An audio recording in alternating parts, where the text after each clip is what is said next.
Bonjour, moi je suis Luc Charéron et je jouerai le 7 novembre prochain mon spectacle Éloge de la pifométrie sur la scène du Théâtre de la Ville pour une représentation un peu particulière puisque ce sera la 500e représentation de ce spectacle. C'est la science du pifomètre, hein, c'est-à-dire, comme on dit couramment, au pif. Certains, dont moi, ont élevé ça au rang de science. Voilà. La science de l'à peu près, la science de l'approximation, la science du ressenti, la science de ce qui, par définition, ne peut pas être scientifique. Une vraie fausse conférence scientifique, ça fait 4 mots, mais bon, je peux pas faire plus court.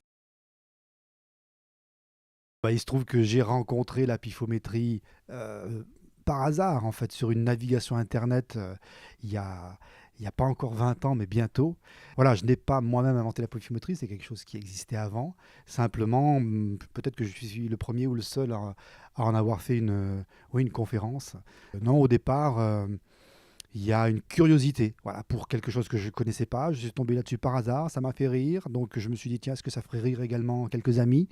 Et puis à partir de là, ça n'a plus pu s'arrêter. Voilà. Le spectacle aura bientôt 20 ans, mais de tournée, il a un peu plus de 15 ans maintenant. Oui, c'est un peu plus de 15 années de tournée. La première, oui, je m'en rappelle très bien. C'était en avril 2005. C'était dans une loge de théâtre pas très loin d'ici. C'était à Tournon-sur-Rhône, à l'occasion d'une soirée un peu particulière. Je faisais partie d'une équipe qui faisait vivre depuis pas mal d'années un festival de théâtre. Et cette année-là, ce festival fêtait très officiellement sa dernière édition. Voilà, à ce moment-là, j'étais en train de prendre des notes sur cette chose que je ne pouvais pas encore qualifier de spectacle, ni de texte, ni rien. C'était un truc qui me faisait rire, sur lequel je prenais des notes. Et j'ai proposé ça pour un soir pour les amis du festival. Mais voilà, c'était une blague d'un soir pour des happy few, quoi. Le jour où j'ai été programmé au CERN, donc le Centre européen de recherche nucléaire, qui est à Genève, et qui est un peu la mecque de la science, de la recherche, hein. C'est vraiment un endroit, c'est là où il y a la fameuse machine, l'accélérateur de particules, la machine la plus grosse et la plus chère du monde. C'est vraiment un endroit en pointe pour la science, quoi. Un endroit où moi, je n'aurais jamais mis les pieds. Et puis, j'ai été invité à jouer mon spectacle là-bas. Je suis rentré dans un univers loin du théâtre, a priori, et puis qui a été voilà, une rencontre fantastique. Mais il y en a eu plein. Il y a eu à la Sorbonne, comme ça. Il y a eu dans des laboratoires. Ce qui reste, c'est les rencontres.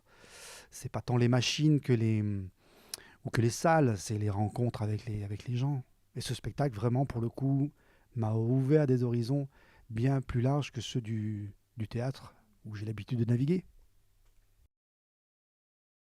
Je sais que je retrouve cette envie quand je suis déjà à l'école primaire, je pense. En tout cas, j'ai des souvenirs de ça. Au collège, c'est certain, même si à l'époque c'était plus dans la musique pour moi que ça s'exprimait. Et puis au lycée, c'est là que c'est devenu concret et c'est là que s'est fait le choix d'en faire un métier.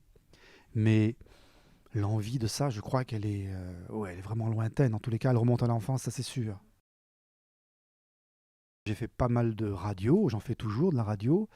Je fais aussi régulièrement un peu de cinéma ou de télévision de manière assez ponctuelle. Et puis j'écris, hein, je continue d'écrire puisqu'Éloge de la pifométrie, c'est le premier spectacle que j'ai écrit. L'écriture maintenant fait partie de mon travail, de mon quotidien. Et maintenant, bah oui, je vais sortir le quatrième opus de ces fantaisies scientifico-poétiques.